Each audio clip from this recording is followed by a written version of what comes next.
இந்த மேட்ச்சில பார்த்தீங்கன்னா, நமக்கு எனிமி கரெக்ட்டா அந்த வீட்டுக்கிட்ட இருப்பாருன்னு நான் பார்த்துருவேன். பார்த்தோனே சரி நின்னுட்டு பொறுமையா அடிக்கலாம் அப்படின்னு சொல்லிட்டு நின்றுருப்பேன். சரி இறங்கி வருவாரு. ஒரு டேமேஜ் அடிச்சு 1 டேமேஜ் என்ன 3 டேமேஜ் அடிச்சிருவேன். 3 டேமேஜ் அடிச்சோனே சரி ஃபுல்லா ரஷ் பண்ணிருவோம் அப்படின்னு சொல்லிட்டு ரஷ் பண்ணா அவர் அங்கிட்டு வந்துருவாராட்டுக்கு.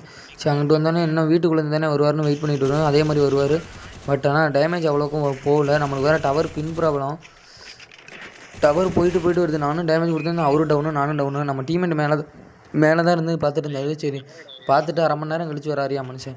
வந்ததுக்கப்புறம் சரி இன்னொன்னு டீம்மேட்டு காலி. அவரையும் சரி தூக்கி விட்டுறலாம் அப்படின்னு சொல்லிட்டு அவரையும் தூக்கி விட்டுருந்தேன். தூக்கி விட்டு ஹீல் பண்ணிட்டு இருக்கலாம் அப்படின்னு சொல்லி ஹீல் பண்ணிவிட்டு வெளியே கிளம்பிடலாம். வெளியே போயிட்டு இருக்கும்போது நம்மள்ட்ட திரும்பி ஃபுட் பிரிண்ட்டு நம்ம 2ஆம் நம்பர்ட்ட ஃபுட் பிரிண்ட்டு அவனை பிடிச்சி டவுன் வச்சு கில் பண்ணிடலாம் அப்படின்னு சொல்லிட்டு கில் பண்ணிட்டுருந்தேன். கில் பண்ணதுக்கப்புறம் அங்கிட்டு பார்த்தா ஜீப்பை போய் நிப்பாட்டுவோம் அப்படின்னு சொல்லி நிப்பாட்டினோன்னே அடித்து தூக்கி எஞ்சிருச்சு ரேர் ட்ராப்பு. இந்த மாதிரி நீங்கள் அடித்து தூக்கினீங்கன்னா மறக்காமல் கமெண்ட் பண்ணுங்கள். இங்கிட்டு பார்த்தீங்கன்னா இங்கிட்டு ஒரு எனிமி வந்தார். அதே மாதிரி மேலே ஒரு எனிமி ஷூட் பண்ணிகிட்டே இருந்தார். சரி இதுக்கு மேலே வேலையாகாதரா அப்படின்னு சொல்லிட்டு லான்ச் பேட் இருந்துச்சு. லான்ச் பேட் வைப்போம் அப்படின்னு பார்க்குறேன். உளுந்தே தொலைய மாட்டேங்குது. உழுவுடான்னு சொல்லிட்டு உளுந்ததுக்கப்புறம் உடனே அங்கிட்டு போயிடலான்னு பார்த்தா ஜோனுக்குள்ளே மாட்டினண்டா அப்படின்னு சொல்லிட்டு பார்த்தா இதுக்கு மேலே இங்கே ஒரு தரமான ஒரு சம்பவம்.